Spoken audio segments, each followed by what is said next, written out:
Hello friends, continuing our talk on common body pain conditions, today we are going to talk regarding heel pain, more specifically plantar fasciitis.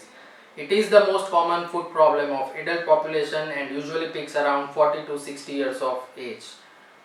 Anybody can practically get this condition, but people with flat foot or high arched foot are more prone to get it, and some professionals like teachers or police personnel or dancers and runners are also more likely to get affected with this condition.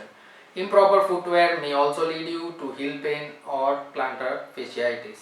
So what is this condition?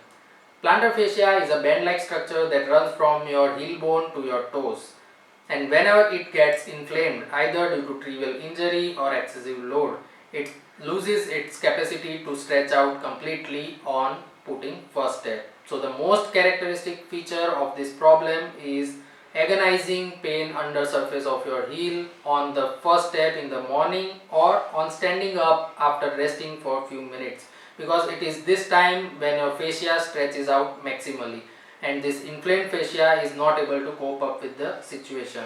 With subsequent steps, it gets stretched out and your pain gradually subsides. The diagnosis of this condition is relatively straightforward and condition is benign. However, there are certain red flags. If you develop sudden heel pain after injury or excessive use, or your pain is limited to back of your heel along with swelling, not on the under surface, or your pain radiates to the toes with tingling and numbness, you must never neglect it. Also, for heel pain that is associated with fever or other joint pain, you must consult a doctor at the earliest. After ruling out all red flags, if you are diagnosed as having plantar fasciitis, usually the treatment is based on two pillars. First is medications to reduce your inflammation, and second is stretching exercises of your fascia. Stretching exercises recommended are bending your toes like this and raising on your toes like this.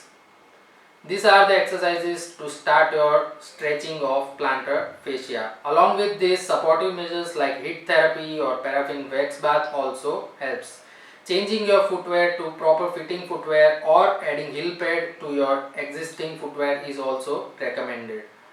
If you don't get relief by the medications, the next line of treatment is injection at your pain site. Usually with these conservative measures, majority of the patients are treated satisfactorily. However, in certain chronic pain condition of this heel, shockwave therapy or sometimes partial release of this fascia with keyhole procedure is also recommended.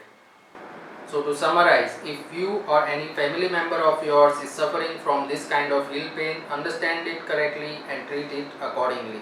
With this, we end today's talk. I hope you know your heel pain better. Still, if you have any questions, feel free to contact us. Thank you.